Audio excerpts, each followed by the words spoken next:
Bonjour à toutes, bonjour à tous. Nous sommes très heureux d'être avec vous ce matin. Vous regardez votre nouvelle matinale sur LCI, le 6-9, du lundi au vendredi. Nous allons prendre le temps pour tenter de mieux comprendre l'actualité. Oui, on a le trac de la rentrée. Stressé, mais à la fois très stressé, mais très heureux de vous Mais on retrouver est heureux tous. d'être là. Même si il y a de la casse. Vous ne nous verrez pas debout pendant quelques semaines encore. Adeline s'est cassé le pied. Elle est tombée du camping-car. Non, mais Ça c'est pas drôle. pourrait D'abord, être ça un fait gag. mal. Puis ça va durer. Et ensuite, la vie en béquille, c'est un Ah non, enfer. je sais ce que c'est. Voilà. Bonjour à tous et bienvenue pour cette 8e saison qui commence de l'heure des pros. Miracle, alléluia, l'abaya sera interdite à l'école. Le gouvernement a eu une illumination cet été, pas de tenue religieuse à l'école. Nous devons faire bloc et nous allons faire bloc. Faire bloc, c'est être clair. Et j'ai eu l'occasion de le dire, l'abaya n'a pas sa place dans nos écoles. Pas plus que des signes religieux. J'observe que nous l'avions dit ici, toute la saison dernière, que n'avons-nous entendu ? Raciste, xénophobe, extrême droite. Il s'agissait simplement d'un peu de bon sens qui semble avoir touché la Macronie. Les épreuves du bac n'auront plus lieu en mars, mais en juin. Deuxième miracle. La Macronie a découvert que l'année scolaire durait 10 mois. Les petits hommes gris resteront mes amis cette saison. Bah écoutez, c'est la première bonne nouvelle de la rentrée, Alexandra. Je vous fais un énorme bisou. Et à Alexandrie aussi. Pardon ? Un bisou à Alexandrie aussi. Oui, bon, quelle belle blague, dis donc. Celle-là, je l'ai pas soufflé. Alors, c'est la personne l'a soufflé. C'est Camille Jakovic. Elle l'a improvisé. Mais concrètement, qu'est-ce qu'une abaya ? Il s'agit d'une longue robe couvrant les jambes et les bras, un vêtement considéré par le gouvernement comme une atteinte à la laïcité lorsqu'il est porté à l'école. Cette lycéenne de confession musulmane le porte, mais pas pour des raisons religieuses, dit-elle. C'est comme si c'était un habit normal, genre mode une robe, mais juste un pouls, c'est tout. Marie, tu voulais nous montrer une image du président, ça va, tranquille? Ouais, c'est vrai qu'on se dit, bon, elle s'est pas foulée pour la rentrée, elle nous montre une image d'Emmanuel N'a rien Macron. dit.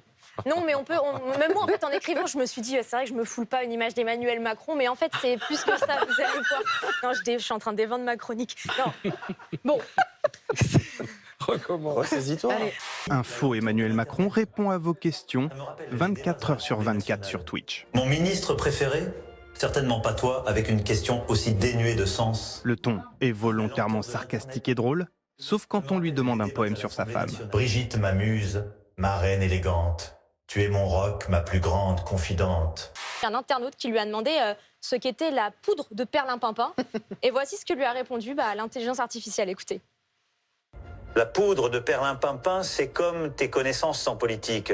Ça ne sert à rien et ça fait juste illusion. Allez, passe à autre chose.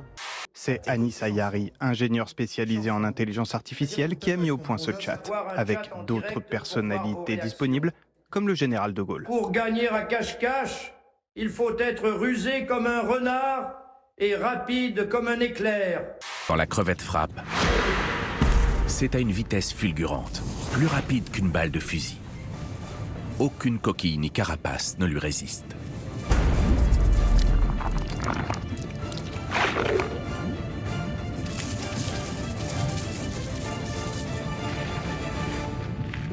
C'est le coup de poing le plus rapide du monde animal. Elon Musk, donc d'un côté ce patron milliardaire de Twitter, qu'on doit appeler X désormais, contre Mark Zuckerberg, ce patron milliardaire de Facebook, qu'on doit appeler Meta désormais. Les deux, imaginez, quasi nus, dans une cage de MMA, vous savez, ce sport de combat. Marie. Ça vous excite? Pas moi. C'est extrêmement violent, le mixed martial art. Les coups sont quasiment tous permis. Et c'était vraiment censé se passer ce week-end, le 26 août. Finalement, rien. Alors, ma routine à moi, du matin, je prends ma femme, puis je la squatte.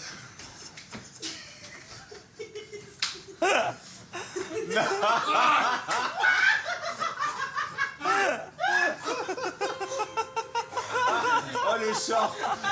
Donald Trump fait feu de tout bois alors que d'autres l'auraient caché. Lui s'est servi de sa mugshot, sa photo d'identité judiciaire. Le cliché, publié sur des t-shirts et des mugs, fait vendre. Bilan, il a récolté 6,5 millions d'euros depuis son arrestation jeudi en Géorgie. De quoi booster sa campagne à l'investiture républicaine. Tu fais peur un peu quand même. Évacuation de la peur, enclenchée.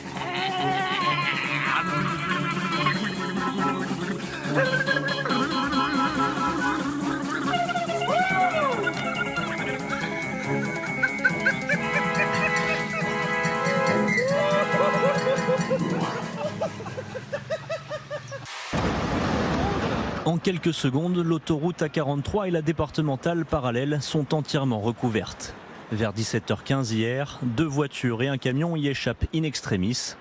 Ces images amateurs témoignent de la force de l'éboulement. 700 mètres cubes de blocs rocheux se sont détachés avant de dévaler la pente. Sur cette autre vidéo amateur, on voit clairement la paroi se décrocher sur plusieurs dizaines de mètres. Au total, 700 mètres cubes se sont écroulés. Il n'y a pas eu de blessés. Ce matin, on mesure la violence de cet effondrement. Aïe aïe aïe. Aïe aïe aïe. Aïe aïe aïe. Ils sont venus en famille profiter de la plage. Cet été, beaucoup de sangliers ont été aperçus dans le Var, à Saint-Tropez, Ramatuelle ou encore Sainte-Maxime. Sur les nombreuses vidéos publiées en ligne, les mammifères semblent peu dérangés par les touristes, à qui ils voleraient bien un peu de nourriture, comme dans cette poussette sans bébé dedans. Le phénomène concerne surtout le sud-est de la France, mais pas seulement. Là, à Vieux-Boucau dans les Landes, un sanglier se fait chasser de la plage par un gendarme. Pour ce poulpe diurne, la chasse à l'affût devient soudain plus difficile quand un banc de poissons lui barre la route.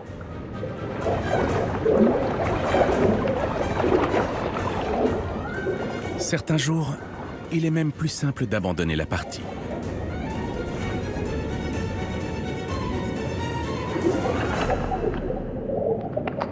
Et de retourner se coucher.